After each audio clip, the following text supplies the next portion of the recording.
my worthy opponents, and my dear audience. I, Pratigya Sarkar, standing in front of you, of course, from the Kumari Mangathi Government Girls PC College, is studying in B.Ed first year. Well, it's a golden opportunity. I've got a golden opportunity to speak in front of you. Definitely, I love speaking, and today's topic is should education be free for all? Well, the idea of free education is viewed as a progressive equality and social upliftment. However, in India's context, ma'am, economic limitations and infrastructure deficits, and of course, disparities in quality exist. That makes universal free education challenging, basically for India. I want to talk about the hypothesis or the things that theories that it might happen, that happen. Let's come to the facts and the reports, ma'am. Several countries have already attempted and applied such policies, but according to their population, according to their income.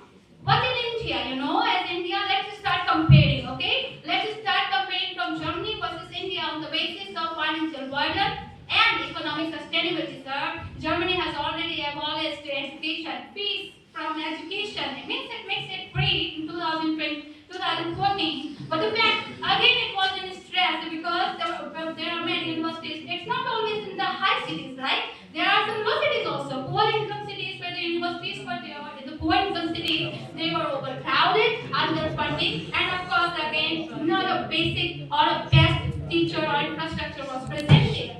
When we see India, that India has a far larger, population and bigger economics.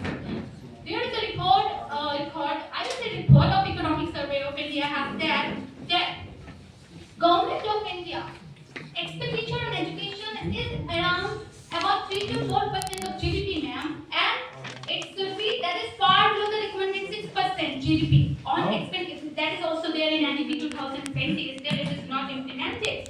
And also, if we take the example that we have trillions of the population, it means we have billions of population. Sorry, it's 1.47 billion population of India, and we have to spend trillions annually for education if we are making it free, my friends. Because India, like in Argentina, you must have heard about the student. Student is already having free education, but the fact is, it is the highest, one of the world's highest tax rate country. It is taking from where it's funding from its 60% tax of the population. But in India, only 6% of the total population are giving the tax. Yes, 6%, my friends. That's the report.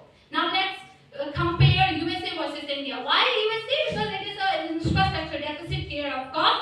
In USA, what happened? It's also abolished the fees from the education, make the fees free education in the universities. But the fact was, it's again come like there is what I've talked about overfunding, underfunding and overcrowding and infrastructure deficits. And moreover, when we compare India, many reports are given here around its ASER report. Okay, ASER report. Over 95.2% of the government schools are not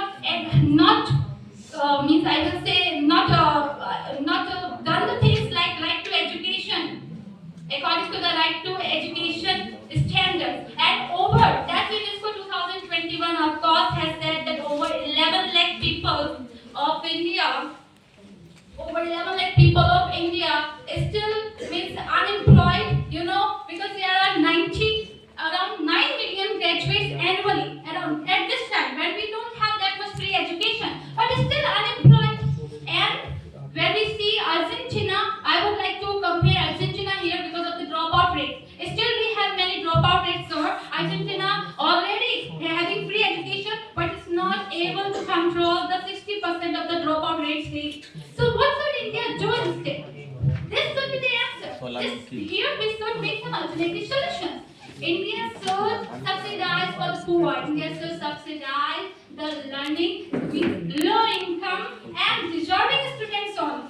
That's the answer, sir. And of course, it should improve the infrastructure and teachers training.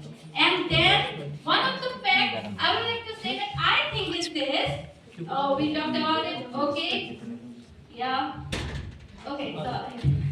So I'll just say that Dr. APJ Abdul Kalam has already said that his full name is Abdul Pakir Jalaluddin Abdul Kalam said that learning gives creativity leads to thinking, and thinking provides knowledge, and knowledge makes you great. And that knowledge has helped all of us to stay here. It doesn't matter it is pay or not. We have AI also, right? It's still, it is working on what? It is making you illogical. Why? You're just putting your homework there in the AI. You can matter. Okay, thank you, sir.